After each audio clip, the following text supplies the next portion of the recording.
Bom dia a todos do Centro Espírita Irmãos de Luz. Meu nome é Juliana Santos, do Centro Espírita Amor ao Próximo, e hoje teremos uma breve explanação sobre o capítulo 16 do livro Boa Nova, de Humberto de Campos, sobre o testemunho de Tomé. Bem, normalmente nós pensamos que Tomé foi aquela pessoa incrédula, uma pessoa com muitas dúvidas, e ele passou a ser um símbolo do ceticismo.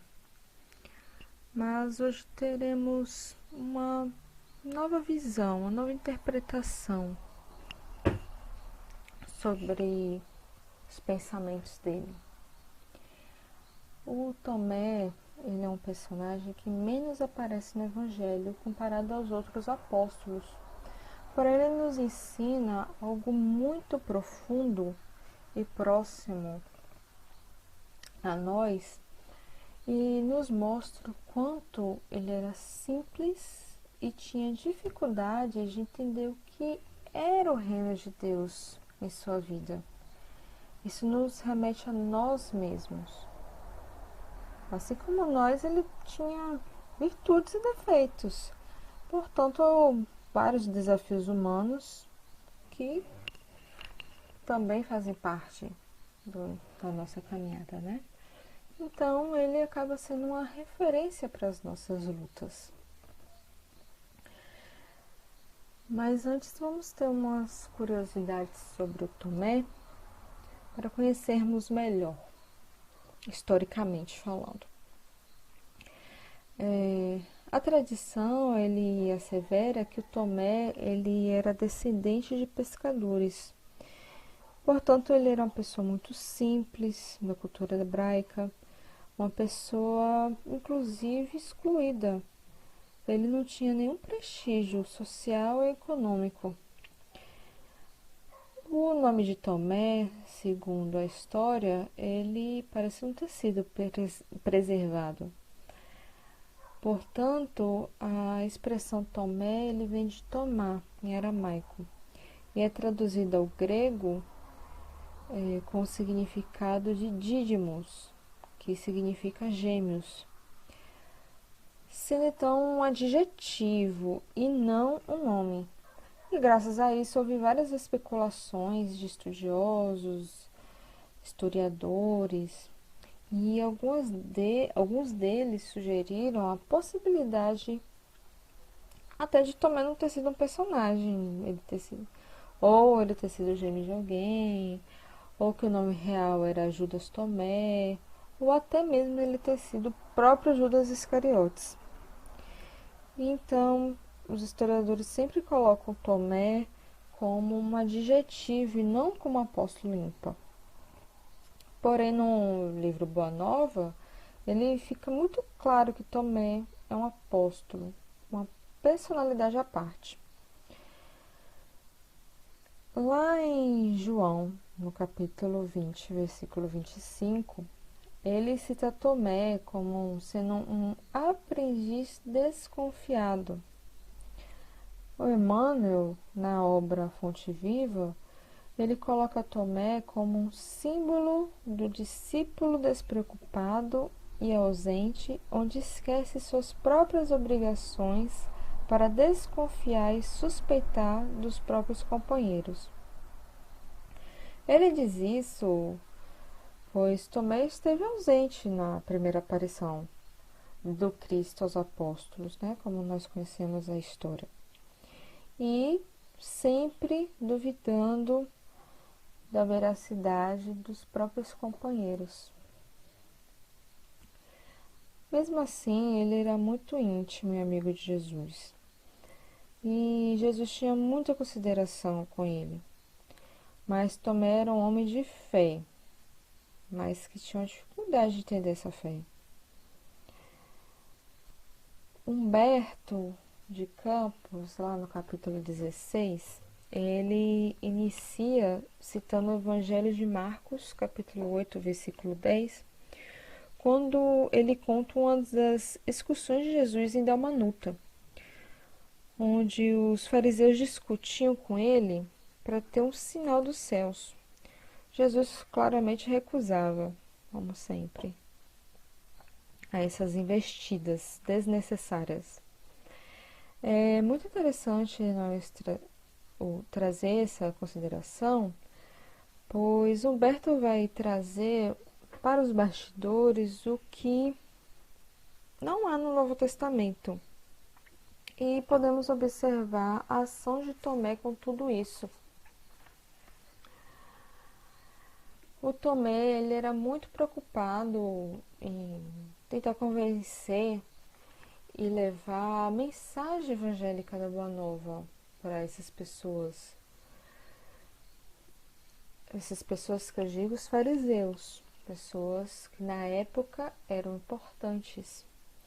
Porque pensando de uma forma muito humana, ele estava querendo resultados e eficiência. Ele, muito bem intencionado, dando esse parêntese, que ele queria que o evangelho propagasse, que ele alcançasse muitas pessoas, que fosse o mais longe possível. Então ele acreditava que para o evangelho ser vitorioso, ele precisava do apoio dos ricos e poderosos. E, sinceramente, nós não podemos negar que, do ponto de vista material, se nós temos uma relação de influência com pessoas conhecidas, poderosas, influenciadoras, voltando para esse século XXI, que é a era dos influenciadores digitais, né, como dizem. Então, nós podemos fazer com que essa proposta, essa ideia que nós temos, tenha um raio de ação muito maior, que ele alcance muitas outras pessoas por intermédio dessa personalidade pública. Então, o Tomé, ele raciocinava de uma maneira bastante horizontal. Porém, a proposta de Jesus não era essa, né? Então, lá em Dalmanuta, estava ocorrendo um passeio desses fariseus, esses homens importantes. Então, Tomé estava pensando nesses homens e chegou para Jesus pedindo para mostrar o poder que ele tinha, né? Pois esses homens queriam ver, estavam atrás também de Jesus, querendo ver esse poder. Então, Jesus, desde então, estava observando e ele respondeu: se eles não acreditam, mesmo depois de tudo que eu já fiz, eles também não vão acreditar nos sinais do céu. Então, nós vamos encontrar nesse texto que Deus não faz milagres para nos convencer de absolutamente nada. Quando não é capaz de ver Deus nas coisas, menores que sejam, e nas pessoas, então é impossível ver o sinal dele. Às vezes está tão na cara a presença de Deus nas nossas vidas, como por exemplo nas pessoas, na natureza, nos animais, nas cores, tantas coisas fantásticas na nossa cara, na nossa frente todos os dias. Uma ação, pensamento, tudo divino. Então, qualquer outro tipo de sinal fica imperceptível, fica inacreditável para essas pessoas. O próprio Allan Kardec, ele nos diz isso lá no Livro dos Médiuns, que quase sempre as pessoas que estão buscando fenômenos e sessões mediúnicas, eles buscam e continuam sem acreditar, sem se convencer. Como não amadureceu primeiro essa mentalidade, essa maturidade para lidar com os fenômenos continuam com explicações infantis em relação a esses fenômenos, continuam com preconceitos em cima disso. Ou seja, às vezes o fenômeno é verdadeiro, é cristalino, autêntico, mas mesmo assim a pessoa que o vê tá com aquela mente tão deturpada, cheia de preconceitos, que simplesmente não entende, não aceita, não acredita, não vê. Não vê. E de que adianta, na verdade, ver tamanhas maravilhas se a pessoa tá cheia de preconceitos? E na história da fenomenologia, nós tivemos grandes sábios que chegaram a pesquisar fenômenos e negaram a vida inteira. Por exemplo, Charles Richard, Nobel de Medicina de 1913, ele pesquisou os maiores médiums, chegou a fotografar, conversar, interagir com espíritos materializados. E ele próprio concluiu que ele estava tendo alucinações e que a mente humana poderia produzir tudo isso. Então, voltando para os fariseus, eles não estavam procurando o evangelho, eles queriam um fenômeno, eles queriam uma diversão, um evento interessante. E mesmo assim, se eles vissem o maravilhoso, o inacreditável, eles não acreditariam depois.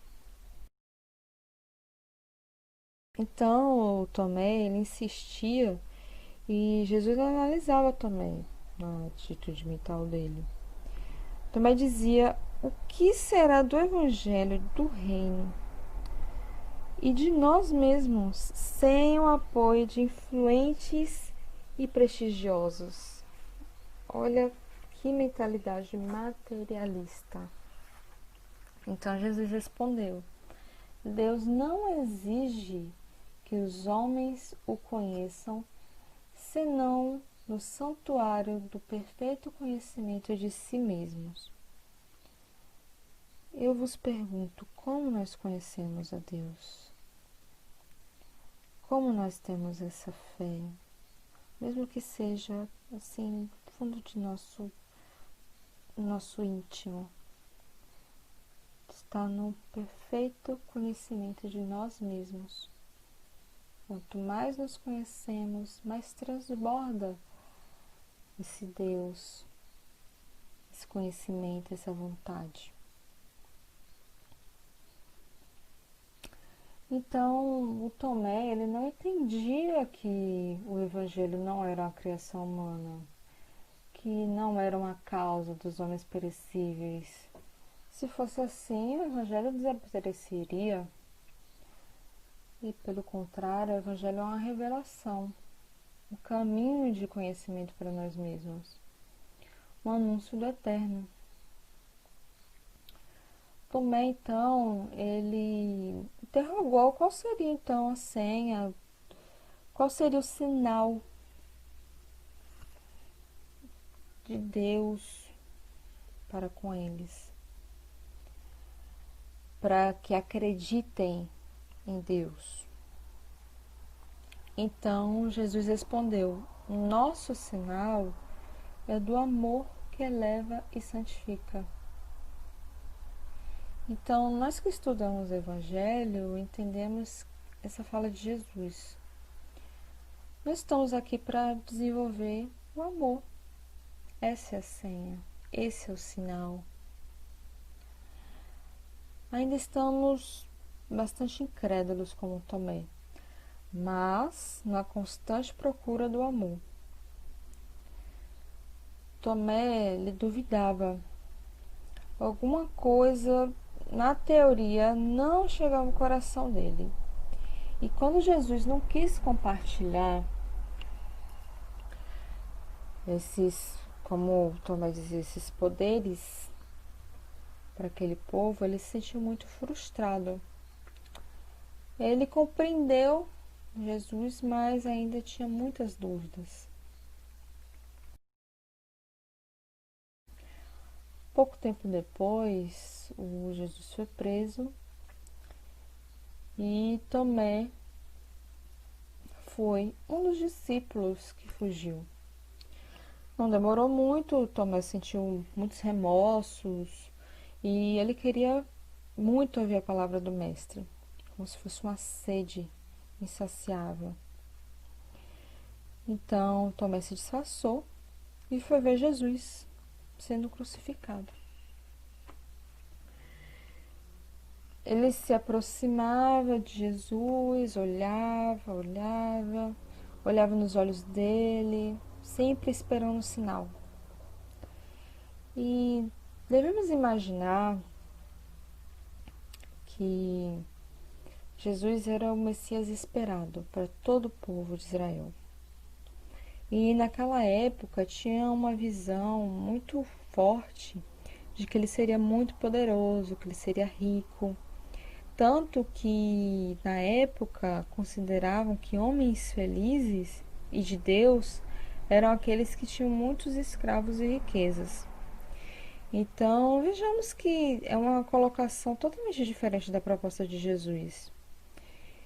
E Jesus morrer daquela forma era um instrumento de vergonha muito grande.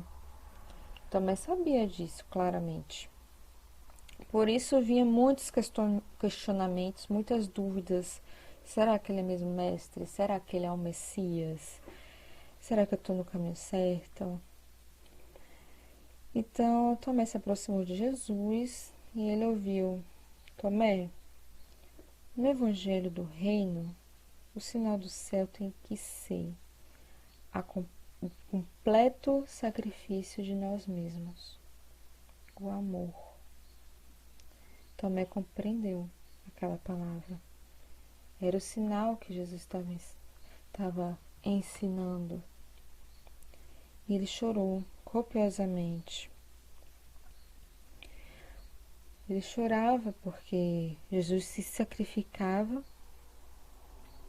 amando, enquanto ele estava fugindo, disfarçado. Então ele sentia muito remorso e vergonha com isso. Ao invés de ver a cruz como um símbolo de vergonha, é muito pelo contrário.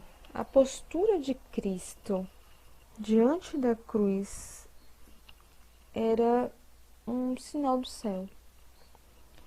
Ele se comportou no martírio como ninguém nunca havia se comportado diante do sofrimento. E a postura moral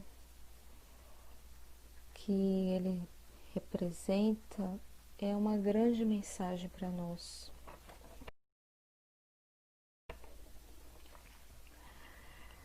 Então,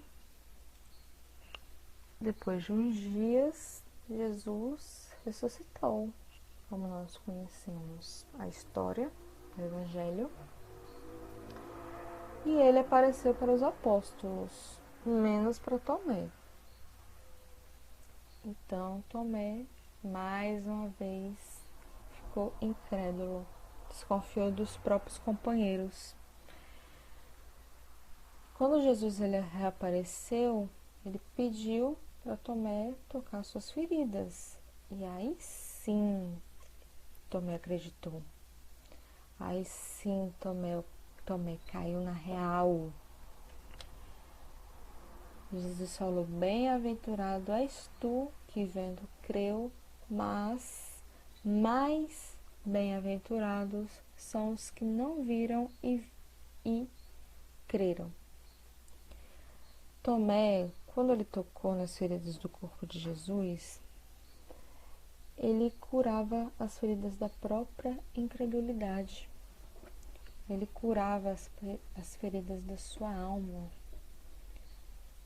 E, sinceramente, se formos olhar para um aspecto bastante amplo, é muito proveitoso para a nossa fé, para o nosso aprendizado, a incredulidade de Tomé do que a fé dos discípulos que não duvidaram. Porque no nosso nível evolutivo, nós estamos muito mais propensos a duvidar do que acreditar. Então, a incredulidade de Tomé, que por todo tempo acompanhou Jesus, conversou com ele, com os apóstolos, mesmo assim ele duvidou, nos remete a pensar sobre o nosso próprio conceito de fé. Quantos de nós já tomamos ou ainda estamos nessa condição de acreditar em só aquilo que nossos sentidos materiais podem perceber? É aquilo que eu falei, em ver Deus, ver o Cristo em todos os lugares, de todas as formas, não só o material. Então, a falta de fé ou a sua existência superficial muitas vezes nos deixa cegos para o amor e para reconhecer Jesus e suas obras. O apóstolo Paulo, ele nos diz o seguinte: a fé é o fundamento dos bens que se esperam e a prova das realidades que não se veem. Então, torna-se claro que a fé é a prova da verdade daquelas coisas que não podemos ver, mas pois aquilo que se vê já não é objeto de fé, mas é um conhecimento direto. Então, vamos pegar esse aprendizado de Tomé e refletirmos qual a senha que precisamos ter como cristãos. Claramente que é a senha do amor, como disse Jesus. Contudo, devemos conhecer, mas principalmente praticar, pois como já nos foi dito, a fé sem obras, ela é morta. Mais uma vez, agradeço a oportunidade, fico aqui a minha pequena explanação, rogando a Deus por misericórdia, paz, fé e esperança para todos nós, para o nosso Brasil, para todo o nosso planeta, e que Ele esteja em nossos corações e possamos vê-lo e senti-lo cada vez mais em nossas vidas. Muita paz, meus irmãos.